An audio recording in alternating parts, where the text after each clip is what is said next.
Today on The World Today. China and U.S. agreed to resume military communication among the other agreements made by both leaders at the APEC summit. President Cyril Ramaphosa says South Africa has referred Israel to the International Criminal Court over its operations in Gaza. Plus, the United Nations expresses concern over escalating conflict in Myanmar as military regime admits facing heavy assaults from anti-coup forces. Hello and welcome to the program. I'm Joke Rogers. The U.S. and China have agreed to resume military-to-military communication in an effort to ease rising tensions.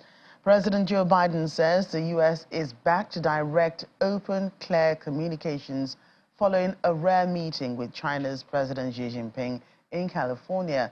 It's the first time the pair had spoken in person in more than a year.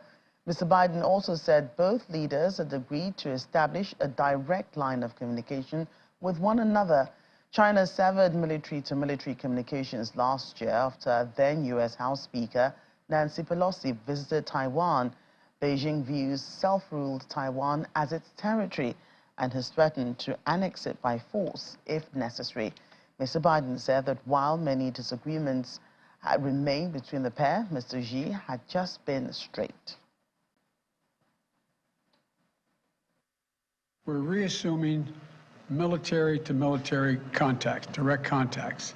As a lot of you press know, follow this, that's been cut off, and it's been very worrisome. That's how accidents happen, misunderstandings. So we're back to direct, open, clear, direct communications on a direct basis. Vital miscalculations on either side can cause real trouble with a country like China or any other major country. And so I think we're made real progress there as well.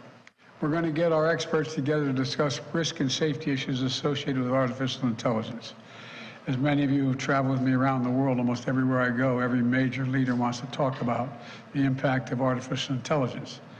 These are tangible steps in the right direction to determine what's useful and what's not useful, what's dangerous and what's acceptable. Moreover, there are evidence of cases that I've made all along. The United States will continue to compete vigorously with the PRC, but will manage that competition responsibly so it doesn't veer into conflict or accidental conflict. And where it's possible, where our interests coincide, we're going to work together like we did on fentanyl. That's what the world expects of us. The rest of the world expects, not just in people in China and the United States, but the rest of the world expects that of us. And that's what the United States is going to be doing.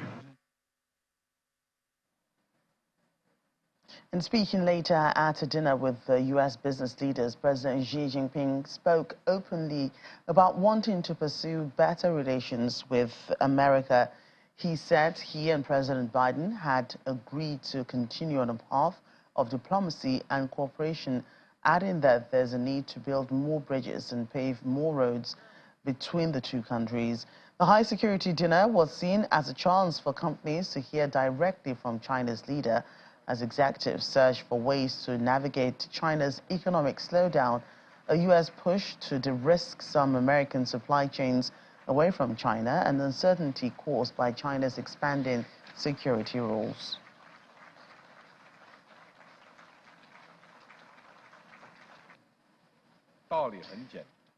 As well as resuming military communications, the two sides also announced several other agreements in areas that have become sources of tension in recent times.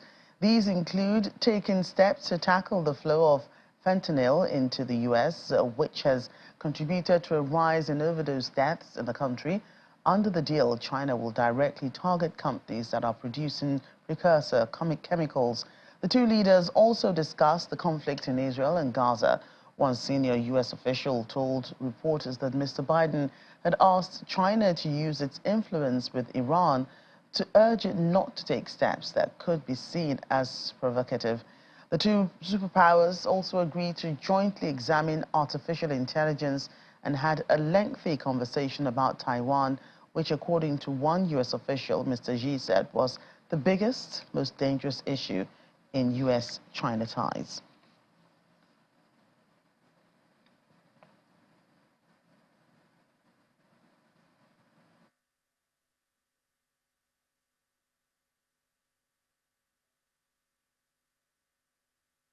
Let's get more on this. Joining us on the program is U.S. political analyst Curtis Adigba. Thank you for joining us today. Thanks for having me. Right, so how would you assess the meeting between U.S. and China leaders? Analysts are touting it as an overall positive meeting. Would you agree? Well, I think it was promising to the extent that it warmed up the relationship between China and the United States. Don't forget that before this summit, the United States and China relationship has been plunging very dangerous level.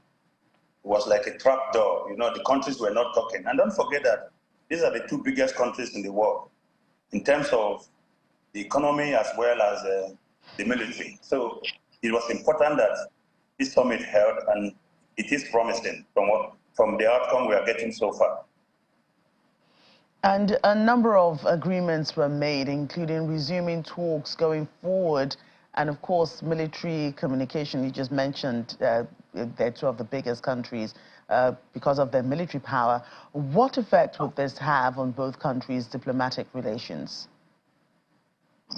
Again, it has the potential to create a warmer environment for the two countries to interact at more strategic and geopolitical level.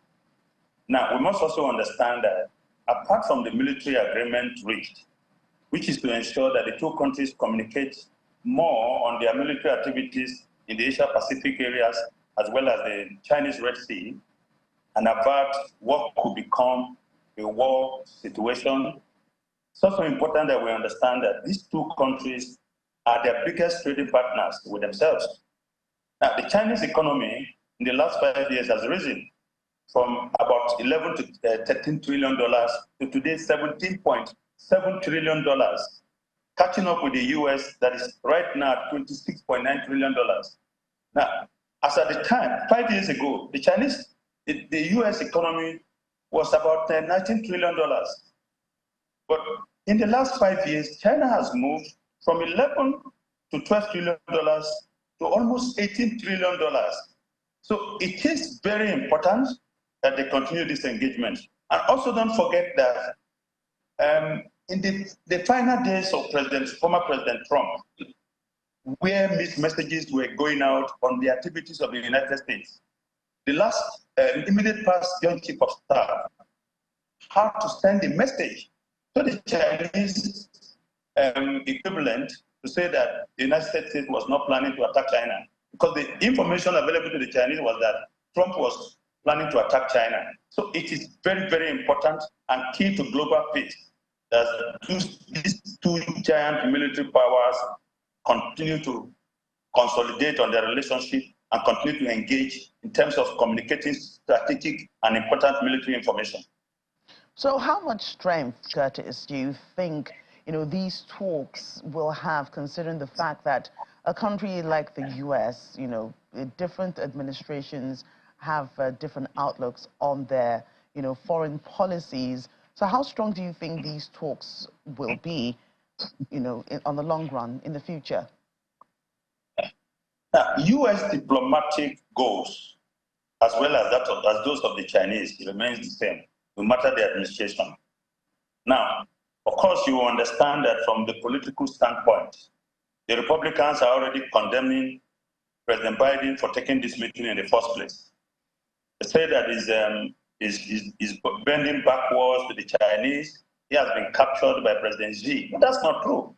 The fact is that there is no administration in the United States, whether it is administration manned by the Democrats or the Republicans, that can ignore China. China and the US are two big powers, and they must continue to engage. So whether you like it or not, the policy of the United States is to contain China and ensure that China do not rise to be a threat to the United States and its allies. Now, the ambition of the Chinese and their greatest interest is to rival the US and become a big global power like the United States. And that's why when they were meeting yesterday, President Xi said something. He said the world is big enough for both countries to coexist and carry out their things. So that's very significant. Now, whether you have a president who is a Republican in power, or a president from the left or from the right in America, the goal remains the same. America wants to contain China. America does not want China to be a threat to America's global geographical, economic and political interests, as well as those of its allies. And the goal by China is to rival America, catch up with America, and if possible, overtake America. That's all you see at play.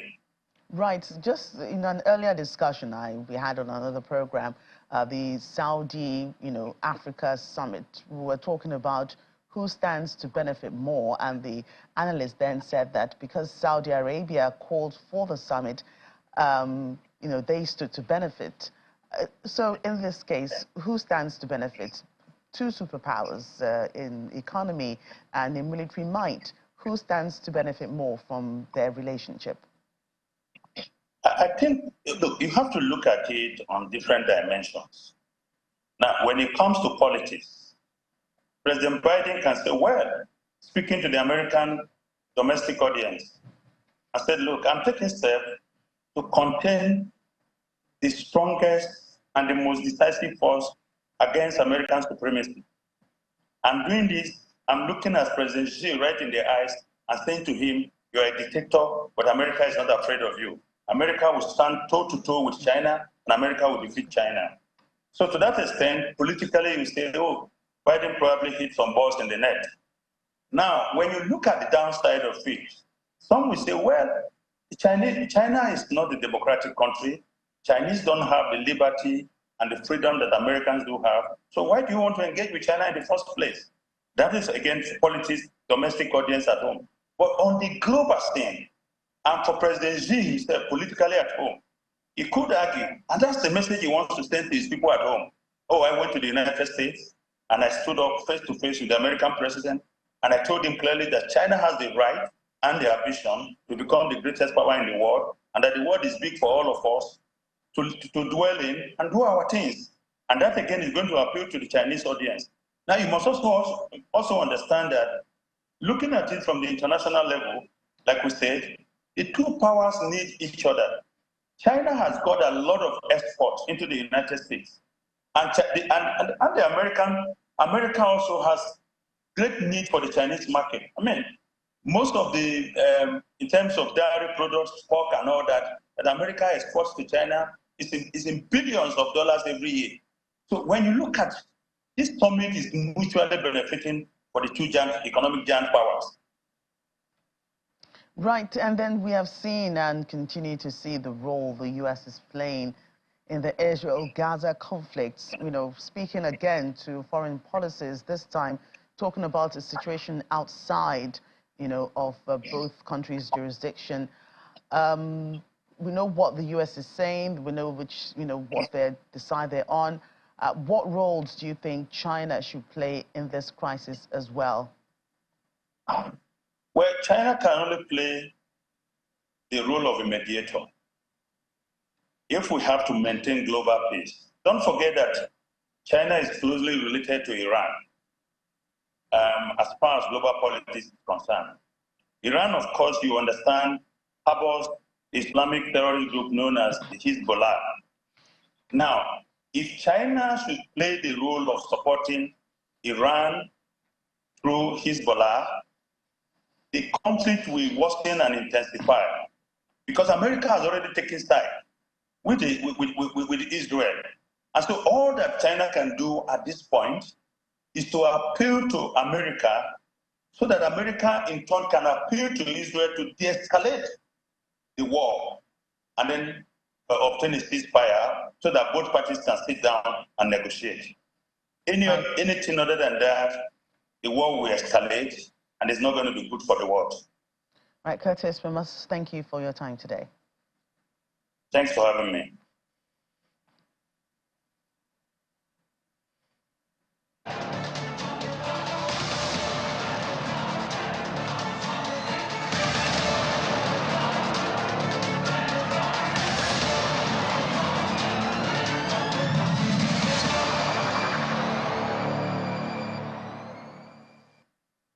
Well, let's talk more on the Israel-Hamas war as we turn attention to that conflict. South Africa says it has referred Israel's government to the International Criminal Court over its actions in the Gaza conflict.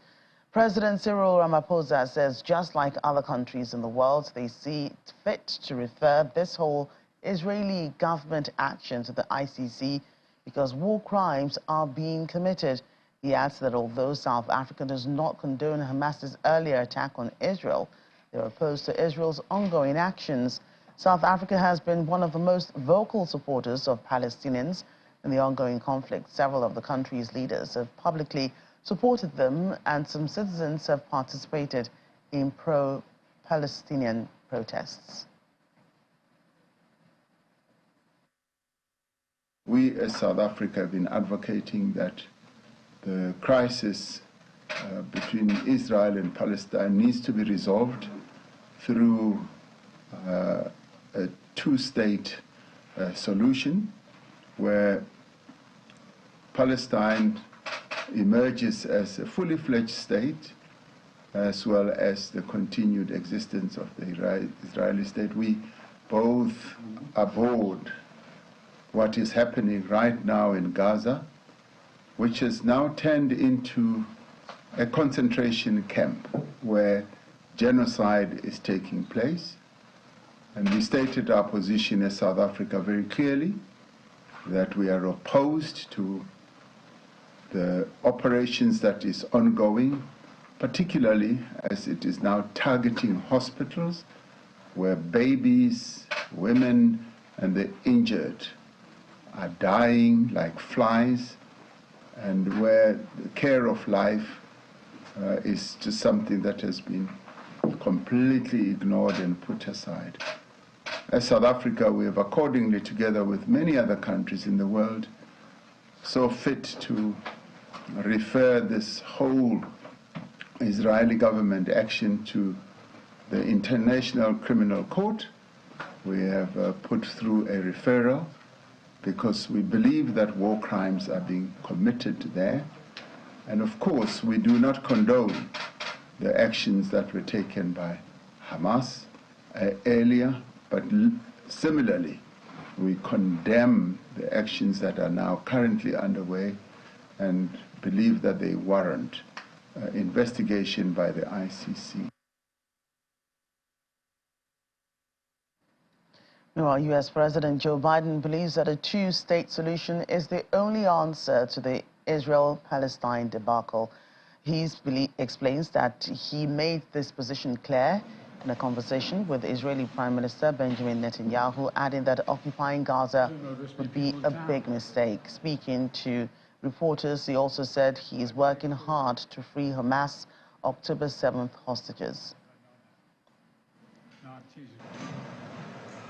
I made it clear to the Israelis that to Bibi and to his war cabinet that I think the only ultimate answer here is a two-state solution that's real.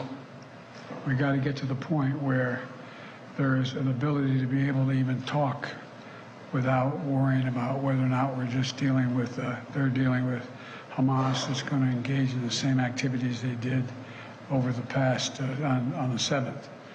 So but I can't tell, I'm not a fortune teller, I can't tell you how long it's going to last.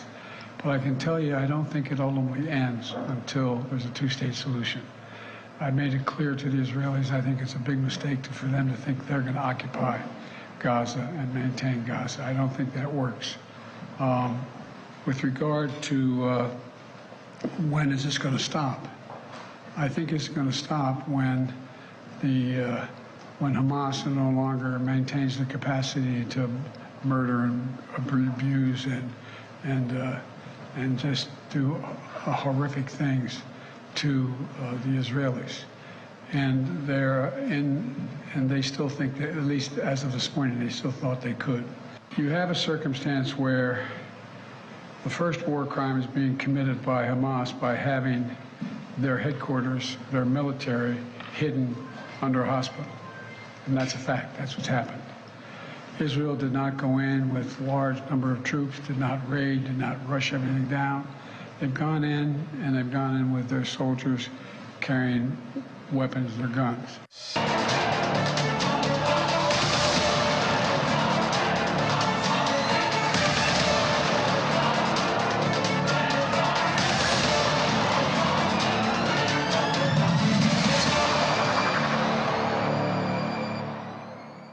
Welcome back to the program. The United Nations Security Council is calling for urgent and extended humanitarian pauses in fighting between Israel and the Palestinian Hamas militants in the Gaza Strip. This is in order to have a sufficient number of days to allow aid access. The United States, Russia and Britain, who council veto powers, abstained from Wednesday's vote on the resolution drafted by Malta. The remaining 12 members voted in favor. Death, devastation, destruction. Mr. President, distinguished council members. The Security Council should have called for a ceasefire a long time ago. It should have called for a ceasefire now.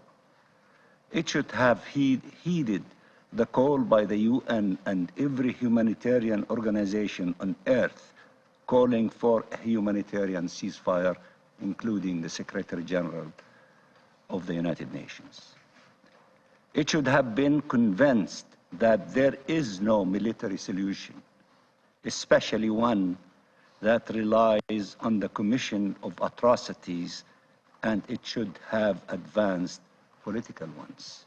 Gaza bleeds, death, devastation, destructions everywhere. No one was spared. Not our children, not our women, not our elderly, not our civilians. Nothing was spared, not our hospitals, not the UN shelters and schools, not our water plants, not our homes.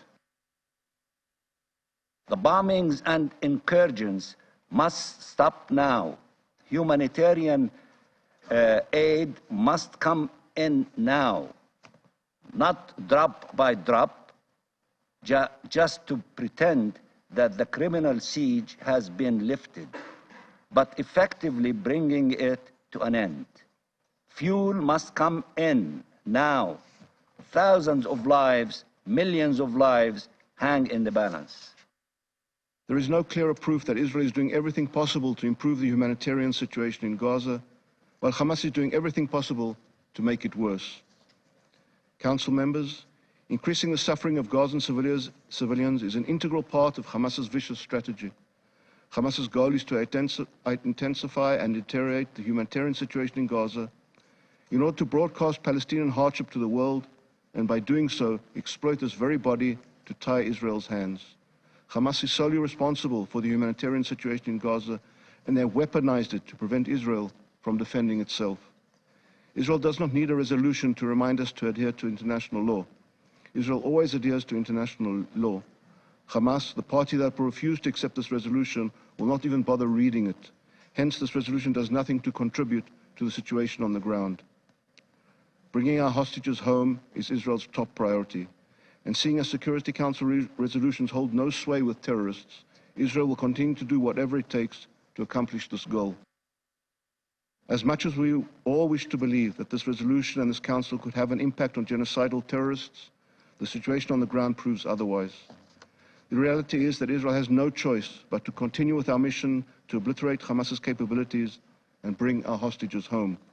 Should Hamas choose to lay down their arms, turn themselves in and hand over the hostages unscathed, this war would end immediately. Sadly, this is not Hamas's modus operandi.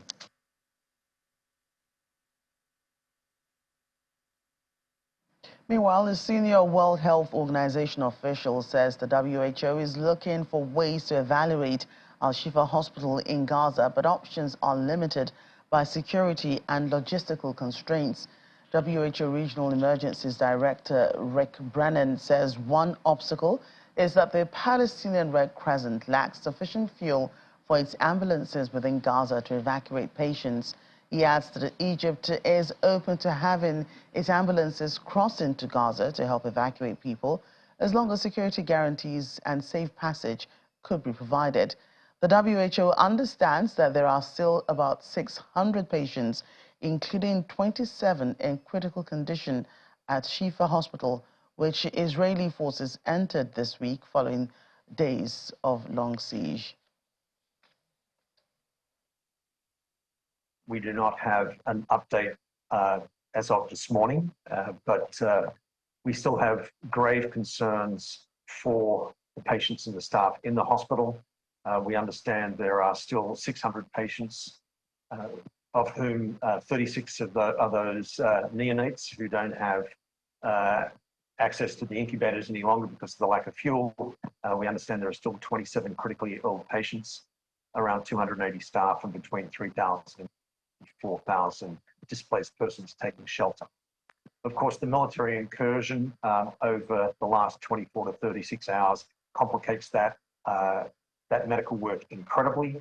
We're looking at options to evacuate the hospital. Some patients have been able to leave, but my understanding is that has not been the case for probably around, again, 48 hours. So we are looking at options for medical evacuation, but there are a lot of security concerns. There are a lot of logistics constraints. Our options are rather limited, but we hope to have some better news in the next 24 hours or so. Meanwhile, Israel has admitted its forces have continued operating in and around Gaza's biggest hospital, Al-Shifa. According to the army, this is a chief objective in its campaign to destroy Hamas men, adding that the Palestinian group stored weapons and ran a command center in tunnels beneath the hospital buildings. Israeli troops forced their way into Al-Shifa hospital in the early hours of Wednesday and spent the day deepening their search. An Israeli army video shows automatic weapons, grenades, ammunition, and jackets, it says, were recovered from an undisclosed building within the complex. I am in the Shifa hospital, as you can see from the sign behind me, and as you can clearly see from the building. We are going to do a one-shot video. One shot, no editing, of all of the evidence that we have found just now in this building of the Shifa hospital.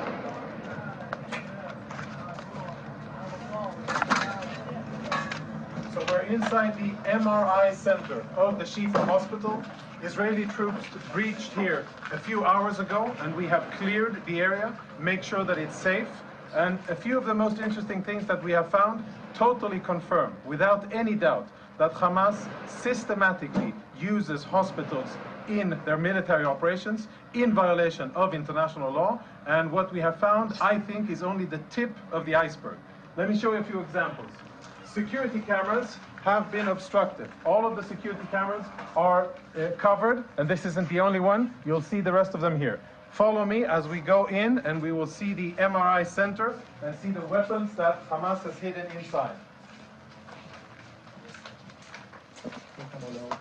This is where patients come in order to get MRI services. We'll proceed into a more secluded area. And the lighting here is out, so we're using flashlights. We're now, as you can see, in an MRI room. I don't know when this was used the last time. But it is definitely an MRI machine. And if you follow me behind the MRI machine, I'll show you what our troops exposed just minutes ago. In military terms, this is a grab bag. Grab and go of a Hamas combatant. And if you zoom in and we get some light over here, what you will be able to see is military equipment.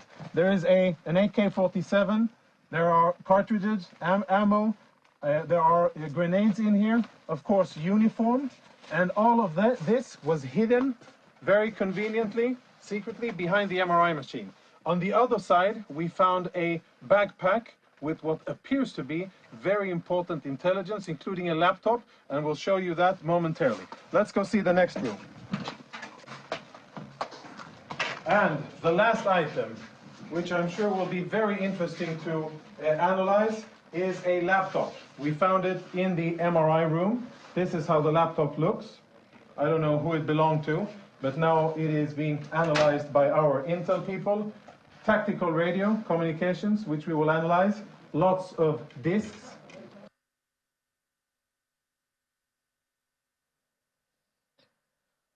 Well, Thursday marks 41 days since some 240 hostages were kidnapped by Palestinian militants from Israel into Gaza, and their families continue to call for their release.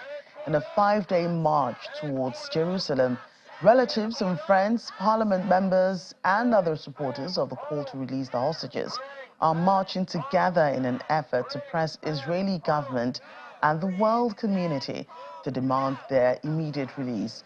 In Jerusalem, a display of an empty class with 30 chairs bearing the names of and photos of 30 Israeli hostage children was positioned in front of the Western Wall, Judaism's holiest site.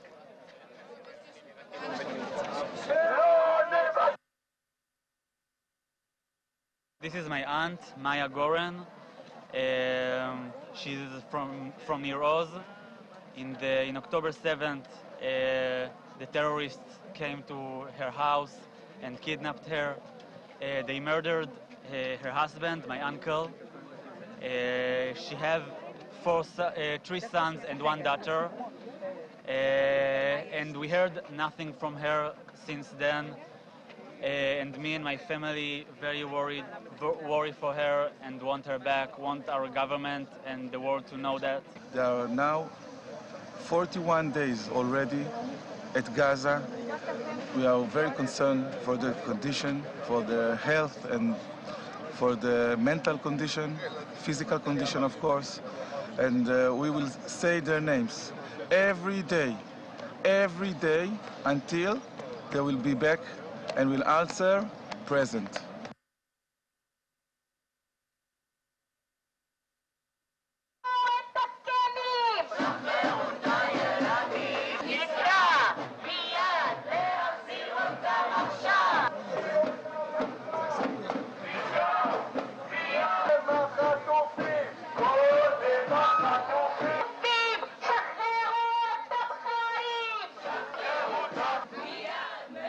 Meanwhile, in the United States, Amnesty International organized a demonstration in which scores of effigies wrapped in white cloth were laid outside the White House to visually represent the bodies of thousands of Palestinians who have died since the Israel-Hamas war began. Protesters laid roses on the props and then later placed candles between them as they demand that U.S. President Joe Biden call for an immediate ceasefire in the conflict. Amnesty's senior campaign manager, Israel Chaka, says the group is calling for the Israeli government to allow unimpeded humanitarian aid to Gaza after weeks of bombardment by Israel aimed at Hamas. The United States has said that a general ceasefire will not be appropriate, though it has pushed for pauses in hostilities to deliver humanitarian aid.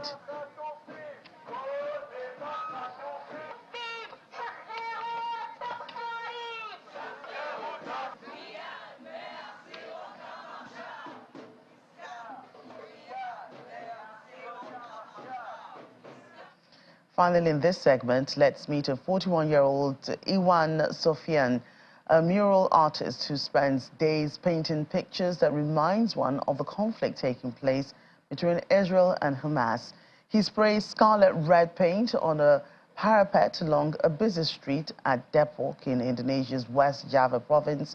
In his latest artwork, the face of a child against the colors of a Palestinian flag. Like many others around the world, he's using his artwork to express his support for the Palestinians.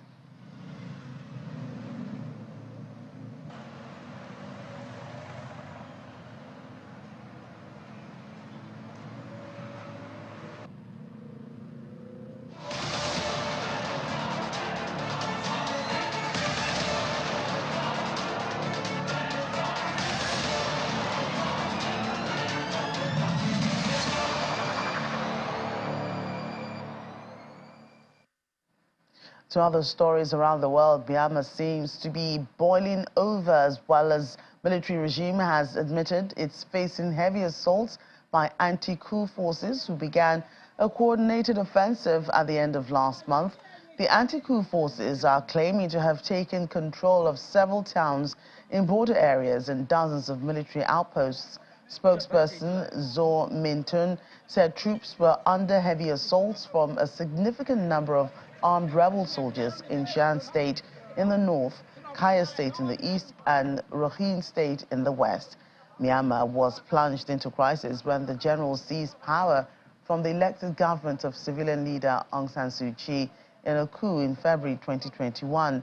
Millions took to the streets to call for the restoration of democracy, but when the military responded with force, some civilians took up arms, joining forces with ethnic armed groups who have long been fighting for self-determination. At least 4,185 civilians and anti-coup activists have been killed in the violence since, according to the Assistant Association for Political Prisoners in Myanmar, not-profit tracking the crackdown.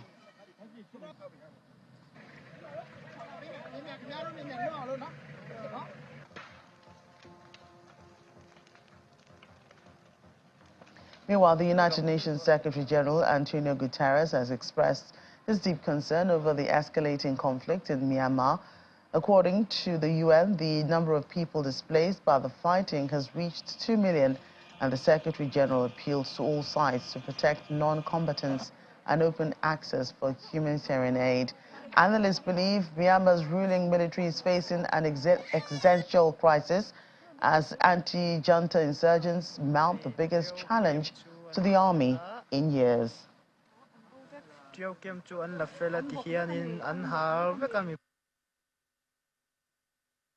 After months of effort by the Chinese to try to get the Myanmar army to deal with these horrendous issues that are going on in the China-Myanmar border area, where criminal actors are trafficking Chinese nationals, holding them as forced labor, and perpetrating cross-border scams and fraud that is really harming China's interests. After several months of China putting pressure on the Myanmar army to deal with this, you saw really no progress. And this led to more of a situation where the Brotherhood Alliance was able to align some of its objectives around supporting China to crack down on this criminal activity. I think what's particularly significant is that a major city on the China-Myanmar border called Chinsaha and a second one called Kunlong both have been taken by these resistance forces and brought under their control. So the military has basically lost its ability to facilitate cross-border trade between China and Myanmar. This is a devastating blow for the Myanmar army.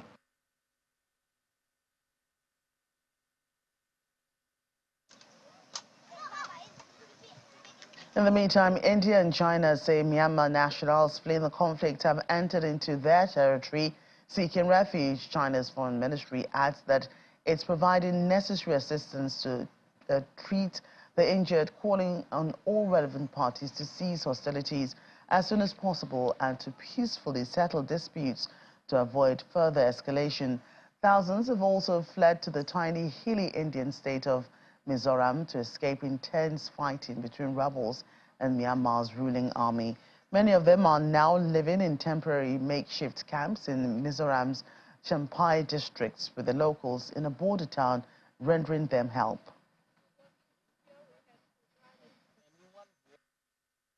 Now we have nothing, so cannot go back also. It's difficult to go back, so we have to stay here. How long we stay here, we also don't know. Nobody know. And then, the people is like very good for us. In Zaukotar, we see also, and then all the people is help us so much, and give us what we need. Every time we help, they help us. Yeah, here they are living very peaceful, and they are living like a people of Mizoram. We care about them, and whatever they got problem, we help from WMA. We just go and help them if they have problem. Welcome back. Britain's Foreign Secretary David Cameron has traveled to wartime Kyiv and has met with President Volodymyr Zelensky for talks on his first working trip abroad. Former Prime Minister Mr. Cameron, who was named as Britain's new foreign minister on Monday, said in a video posted by Mr. Zelensky's office that he wanted to underscore London's support for Ukraine. President Zelensky said he was grateful for the gesture, which comes amid a conflict in the Middle East that he said had drawn global attention away from Ukraine's war with Russia, which is now in its 21st month and with no end in sight. The world is not focused on the situation or on our battlefield and in Ukraine, and it's dividing for focus. And what I want to say by being here is that we will continue to give you the moral support, the diplomatic support, the economic support, but above all the military support that you need, not just this year and next year, but however long it takes.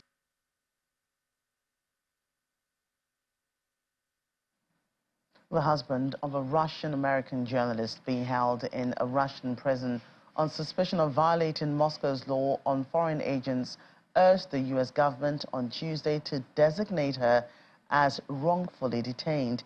Alsu Komasheva, a journalist for Radio Free Europe and Radio Liberty, was charged last month with failing to register as a foreign agent when she traveled to Russia in May to visit her elderly and alien mother. She's awaiting trial and faces a sentence of up to 5 years. Her husband, Pavel Buterin, said she was a political prisoner who had been targeted because of her American citizenship and her work for RFE-RL, which is funded by the U.S. Congress. The Kremlin has said U.S. citizens are prosecuted if they break the law and rejected as inappropriate. A comment by a State Department spokesperson last month that Kumasheva's treatment appears to be another case of the Russian government harassing U.S. citizens. I believe that Alsu was detained wrongfully. I do think that I hope that the United States can use every avenue available to it to secure her speedy release, including her designation as a wrongfully detained person. Why do I think that Alsu is a political prisoner? I keep saying that, and I'm adamant about it. Alsu is held there for political reasons. As a matter of fact, political activity is in the very definition of the Russian notion of a foreign agent, which of course we deny, and she's not an agent of any government. A regional meeting of defense ministers from the Association of Southeast Asian Nations has ended with the ongoing conflict in Myanmar and Israel-Hamas war taking center stage in discussions. In his opening address a day before, Indonesia's defense minister urged the ASEAN members to find a durable solution to the crisis in Myanmar, and his Malaysian counterpart, Haji Muhammad bin Haji Hassan, also called for a ceasefire in Gaza. Prabowo, who hosted partners from countries like the United States, China, Japan, and South Korea, engaged in the ASEAN Defense Ministers meeting.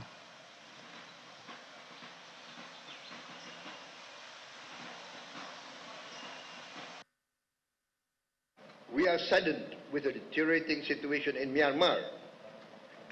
Indonesia, as chair of ASEAN, continues to push for concrete progress towards a peaceful solution. Indonesia will continue to support Myanmar's efforts to bring peace, stability, and the rule of law, as well as promote harmony and reconciliation. Indonesia encourages other ASEAN member states to support Myanmar to find a peaceful. British Prime Minister Rishi Sunak says his government will introduce emergency legislation that will confirm that Rwanda is a safe country after the Supreme Court ruled that the scheme to send asylum seekers there was unlawful. Under the scheme, Britain intended to send tens of thousands of asylum seekers who arrived on its shores without permission to the East African country in a bid to deter migrants crossing the Channel from Europe in small boats. Prime Minister Sunak said his government was already working on a new treaty with Rwanda that would address the points made by the court, and if necessary, he would rewrite domestic legislation. Against removal. The Supreme Court has judged that the Rwanda policy requires a set of changes in order to be lawful. I do not agree with this decision, but I respect it and accept it. The rule of law is fundamental to our democracy. We have prepared for all outcomes of this case, and so we have been working on a new international treaty with Rwanda. This will provide a guarantee in law that those who are relocated from the UK to Rwanda will be protected against removal from Rwanda, and it will make clear that we will bring back anyone if ordered to do so by a court. We will finalise the treaty in light of today's judgment and ratify it without delay. But we need to end the merry-go-round. I said I was going to fundamentally change our country, and I meant it. So I'm also announcing today that we will take the extraordinary step of introducing emergency legislation. This will enable Parliament to confirm that with our new treaty, Rwanda is safe. It will ensure that people cannot further delay flights by bringing systemic challenges in our domestic courts and stop our policy being repeatedly blocked. But of course, we must be honest about the fact that even once Parliament has changed the law here at home, we could still face challenges from the European Court of Human Rights in Strasbourg. I told Parliament earlier today that I'm prepared to change our laws and revisit those international relationships to remove the obstacles in our way. So let me tell everybody now, I will not allow a foreign court to block these flights. And this next story is not one that you see every day. For the first time, prisoners in the United States have received university degrees from one of the country's top 10 schools. The class is graduating from the Northwestern Prison Education Program, having completed their coursework while serving time in prison. Michael Broadway is one of the incarcerated students to earn a bachelor's degree from Northwestern University.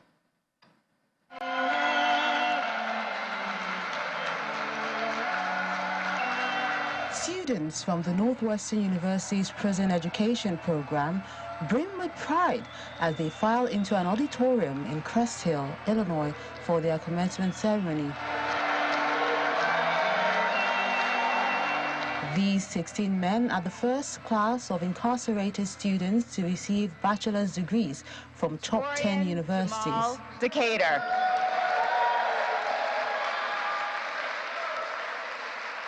It's a moving occasion for graduates and program faculty alike. Some shed tears as they watch graduates receive their diplomas. Amongst them is Michael Broadway, who spoke at the ceremony. So, Mother, this is my open apology to you and to my family for every time the police kicked in that door, and for every time somebody shot into that home.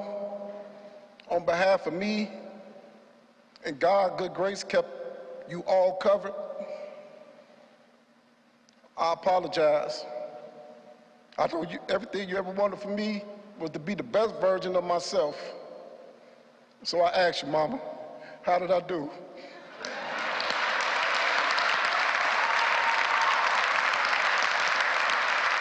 Mr. Broadway has been incarcerated for nearly 2 decades at Statesville Correctional Center in Crest Hill.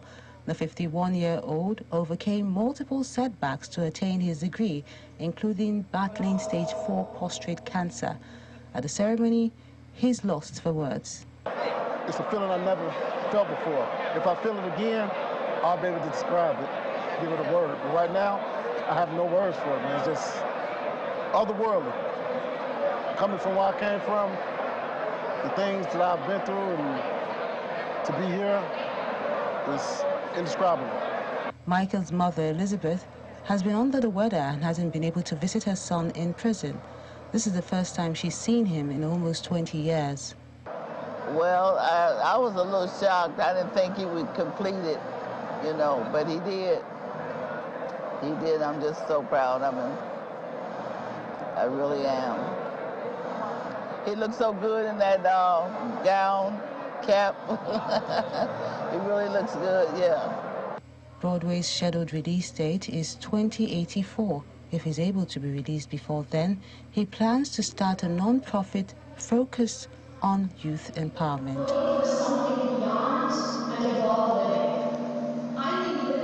Since 2018, Northwestern has partnered with Wharton College and Illinois Department of Corrections to offer accredited courses to incarcerated students.